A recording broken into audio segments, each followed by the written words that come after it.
Tujuan dia bikin video dalam salah satu VT-nya dia atau live-nya dia, dalam diskusinya dia dengan kawan-kawan Islam itu, memang dia salah satu tujuannya adalah dia mau menyuarakan semacam keadilan begitu, karena adanya orang-orang yang sering sekali menyerang kitab sucinya Kristen.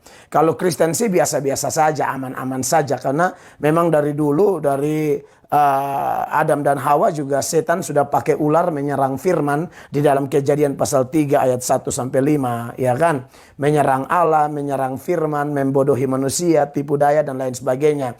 Jadi buat saya pribadi atau orang-orang Kristen atau mayoritas pembela iman itu biasa-biasa saja, karena memang kita sudah sering diganggu oleh setan dan alat-alatnya. Tetapi konteks Indonesia memang agak lebih ini ya, karena Kristen mungkin sedikit dan lain sebagainya, minoritas, dianggap minoritas. Saya tidak tahu perkembangan terakhir jumlah Kristen seperti apa, tapi masih diberikan label minor gitu.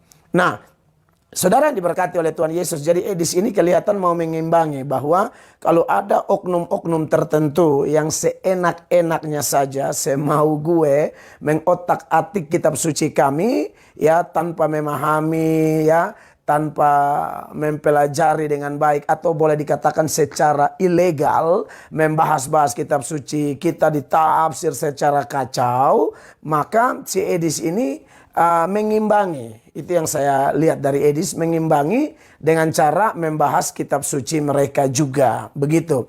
Dan Edis ini, menurut informasi yang saya dapat dari video-video di TikTok, Edis ini belajar 13 tahun. Jadi saya juga lihat kok dia bisa hafal ayat, dia bisa hafal Al-Quran, dia bisa tahu ini itu, dan pertanyaan-pertanyaannya ya buat saya itu ngeri juga gitu loh ya. Tapi itu urusan Edis. Kalau yang itu saya pribadi memang tidak terpanggil seperti itu ya. Bahwa saya juga sering mengingatkan orang-orang untuk tidak menyerang atau membahas doktrin atau iman atau akidah atau apalah dari agama orang lain. Saya tidak mau. Tapi kalau memang ada yang mengganggu kami, ya tentu kami tidak bisa tinggal diam. Kami akan melakukan pembelaan-pembelaan, kantor-kantor, memberikan jawaban-jawaban, meluruskan pandangan-pandangan yang sekiranya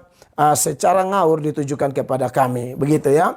Jadi yang saya mau buat video hari ini, tujuan utama saya bukan untuk apa yang Edis lakukan berkaitan dengan mengimbangi atau apa, tapi